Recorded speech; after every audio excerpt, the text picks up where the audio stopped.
بەهۆی کەمی کەرەستە و پێداویستی پزیشکیەوە پزیشکان لە سوودان لە هەوڵ و تەقەلادان بۆ چارەسەرکردنی پتر لە 4700 کەس ئەوانەی بە گوتەی وەزارەتی تەندروستی سوودان لە شەڕی نێوان سوپای سوودانی و هێزە نیمچە لەشکریەکانی پشتیوانی خێرا بریندار بوون. هیوادارم ئەمە یەکەم ژەم بێت لەو ژەمانەی کە دێن. ئەمە لە ڕادەبەدەر گرنگە بۆ نەخۆشەکان بۆ ئەوەی بتوانن پێداویستەکانی هەزاران کەس دابین بکەن، ئەوانەی لە بەردەم دەرگاکانیاندا کۆبوونەتەوە و چاوەڕێی وەرگرتنی هاوکاری پزیشکی دەکەن. شەڕەکان ژیانی زیاتر لە 600,000 منداڵی سوودانی کەم خۆراکی خستوەتە مەترسیەوە. ئەو منداڵانە بەر لە شەڕەکە خۆیان بەدەست کەم خۆراکی دژوارەوە دەیان ناڵان.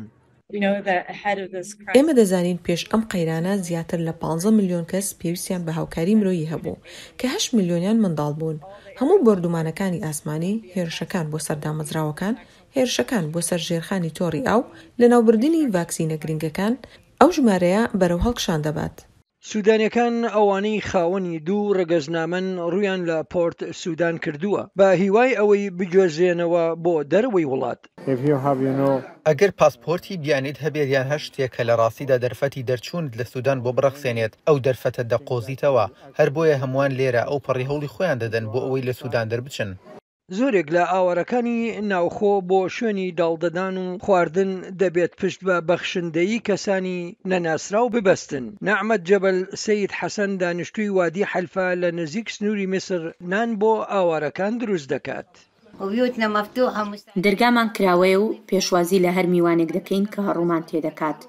تەنها هیوام ئەوەیە یەزان ئەم جەنگانە ڕاگرێت و ئەو دوولایانە لەسەر چارەسەرکردنی دۆخەکە ڕێک بکەون. نەتەوەی گرتوەکان مەزەندە دەکات 75,000 کەس بەهۆی شەڕەوە لە خەرتوم و دارفور و ناوچەکانی دیکەی وڵات ئاوارەی ناوخۆ بووبن. بۆ ڤێرۆنیکا بۆڵدارس ئیگلیسیاس سمکۆ عەزیز، دەنگی ئەمریکا.